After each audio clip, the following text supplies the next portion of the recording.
Welcome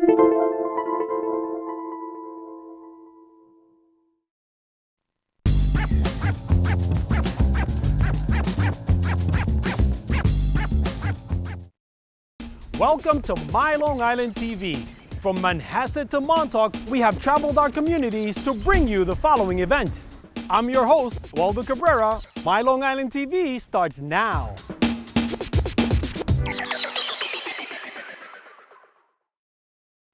Welcome to the Caring Vet. I'm Dr. Michel Selmer. Today we're taking the Mobile Animal Care Unit to see Dutch, a 9-year-old male yellow lab.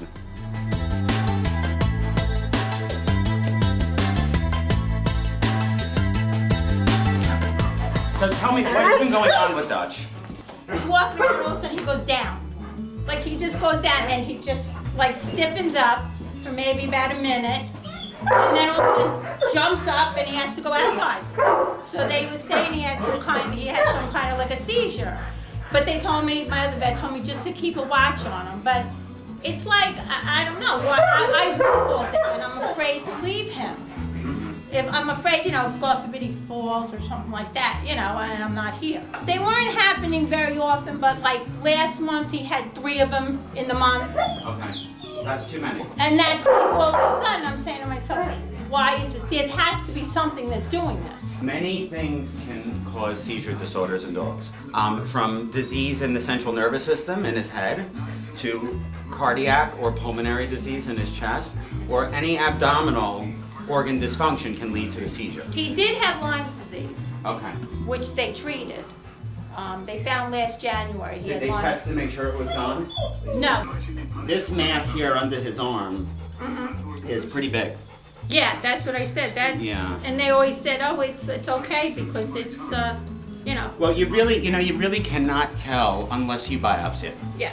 I mean, I went 2 years being very sick. That's why I caught me, and they found out I have celiac disease. Okay. After all this time, and I mean, I kept going to doctors, and they kept Well, and saying as you know, nothing's wrong. but you need to do the proper diagnostics to get an answer so you can treat the disease appropriately. Right. All right? So, Dutch, we're going to do some blood work on you today, buddy. And maybe we're going to get a little piece of that blood. Yes, I know you're happy about it. So we're going to draw some blood. Okay. And then for the mass, what I'd like to do is with a local anesthetic, I'd like to just get a needle in there and try to pull some cells and see if I can get a diagnosis of that Okay. lump. Okay, so that'll give us a lot of information about you, okay, buddy? Now we need to look at these lumps. Right now we're doing what's called a fine needle aspirate. So with suction, we're withdrawing cells from the lump so we can make a slide and get a pathology report so we know exactly what this mass is composed of. Whether it's a benign or malignant mass is important in prognostic value. In that fluid should be the answer to Dutch's problem. So as you can see with the local anesthetic, it's really painless for him. And we'll get such good information. Perfect. That's it. That was a good one. In the meantime, I'm going to want to start you on an herbal mixture of medications. Okay. It's called Epitrol. Okay. And it is all natural, and hopefully that will suppress or lower that seizure threshold. Okay. So that we don't have an episode while we're learning. Okay. I don't have a car at the moment, so you know, to get him somewhere was very difficult. Right. So this, when I saw this, I said, wow, that's really good.